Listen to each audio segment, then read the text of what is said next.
Boswell Media Sports. And welcome in to the final edition of the Woodland Grocery Countdown to Kickoff. Breck Riley here with you. Yeah, this is the final one because we got ball games coming up in just a few days, so the countdown will officially be completed. We're ending things with a fun guest, voice of the Mississippi State Bulldogs, Neil Price. He's a play-by-play commentator for Bulldogs football and men's basketball. He just completed his first year, getting ready to start his second full year with those squads. We asked him about, his first year here, how things went, and kind of talked to him about how he's preparing. All summer long we've been talking to coaches about how they're preparing for the upcoming season. Well, broadcasters, they have to prepare too. So they've been studying their opponents and got all their materials together. But the voice of the Mississippi State Bulldogs, Neil Price, is going to be with us next right here on the Woodland Grocery Countdown to Kickoff. Neil, I guess the first thing we want to ask you is, what are your thoughts after living here in Mississippi for the first year? Oh, it's wonderful. And people have just been so warm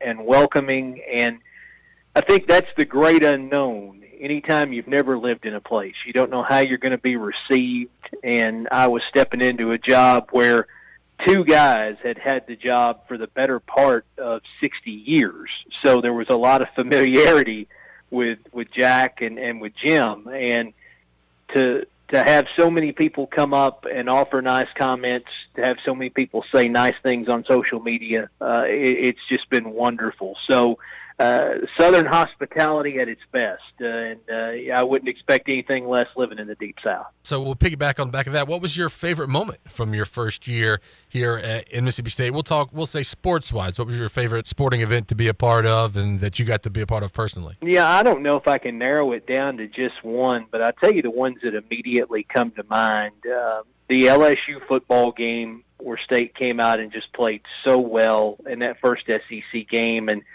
earned a big win. Even though they didn't win the game, the Alabama game was really exciting, great atmosphere. Those two teams went toe-to-toe, came down to the final minute of the game. And then what a run for our men's basketball team to get to Madison Square Garden and play in the semifinals of the NIT. First postseason appearance for those guys in a few years. And that was a fun ride to follow, and don't want to forget about the bowl game. The bowl win against Louisville down in Jacksonville.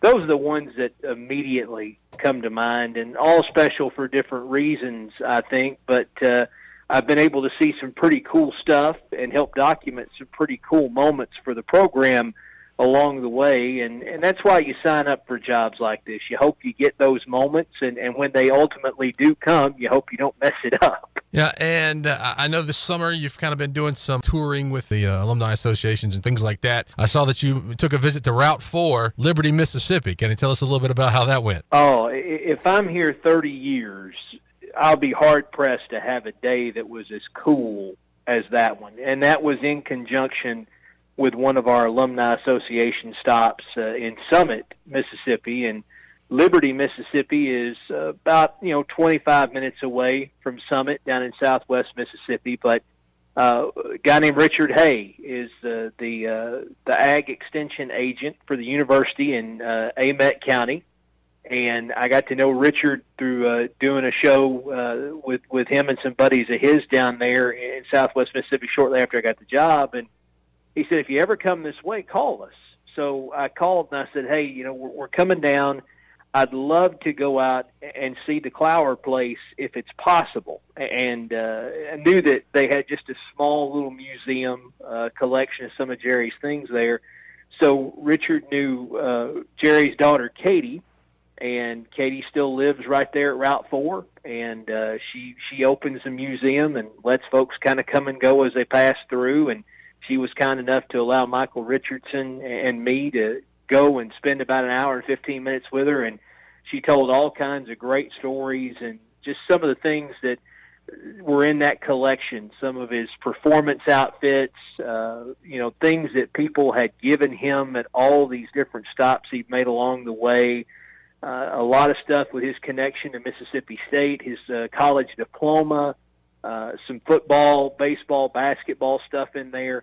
It was just really, really cool. And to kind of get to walk in his steps a little bit. We went to the East Fork Baptist Church and saw that, which is just a few hundred yards down the road, and then out to the cemetery where Jerry and Homer Lean and their family are buried, just to pay our respects. But it was a great trip. I'd go back tomorrow. It's a wonderful place, and like I say, if I'm here another 30 years, it'll be hard for me to ever have a day better than that. We're speaking with Neil Price, the voice of the Mississippi State Bulldogs, and if you've never heard Neil's commentary, he does a great job. He throws plenty of Clower references in there for those Mississippi folks to pick up on. But, he's got a new guy that he's going to be talking with a lot, and he's not from Mississippi. That's Coach Joe Moorhead. So how's it been, your first impressions of talking with him and working with him? We haven't talked a lot, just maybe a handful of times since he was hired. A lot of that at the bowl game when he came down with his family to watch State play against Louisville back in late December. But he's just a wonderful guy, easy to talk to, great personality. And, based on what I've read and what little bit I've been able to see of practice to this point, he's got a great football mind too, and he's smart enough to surround himself with some really good people. There's a lot of experience on that staff, whether it's at the Power 5 level, at the NFL level. I think players get excited about playing for people who have those backgrounds, and he's got them whipped into shape.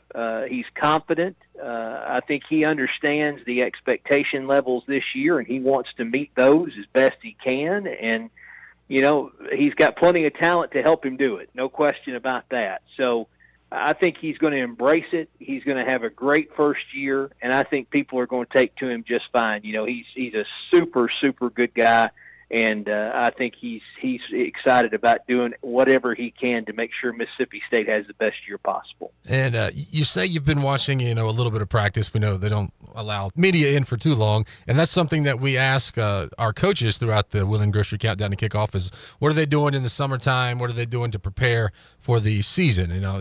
Our season is just about on us now, a little over less than a month away. So as a commentator, what are you doing right now to prepare for the upcoming season? A lot of reading, and the thing that, I did high school football for a long time, 7-8 years, and really didn't do college football on a consistent basis until I got hired here a year ago. So needless to say, I understand the differences in preparing for a high school game and trying to get ready for the season, and sometimes the Spartan amount of information that exists at that level, and then having an abundance of information at this level doing college games and having to kind of sort through all of that and decide ultimately what's good enough to get on the air.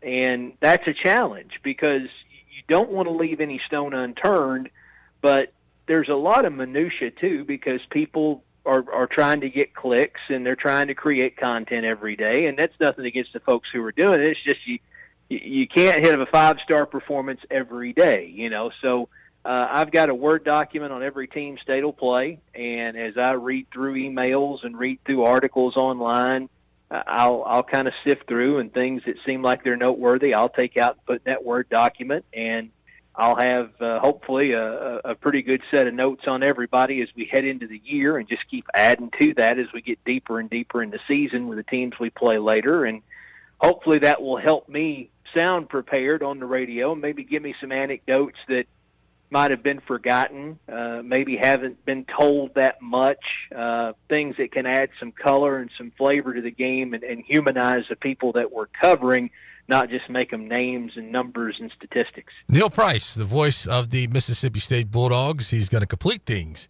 here for us on the Will and Grocery Countdown to Kickoff. Well, Neil, we appreciate you making time for us today, and we look forward to hearing you on the radio. I guess it'll be, September the 1st?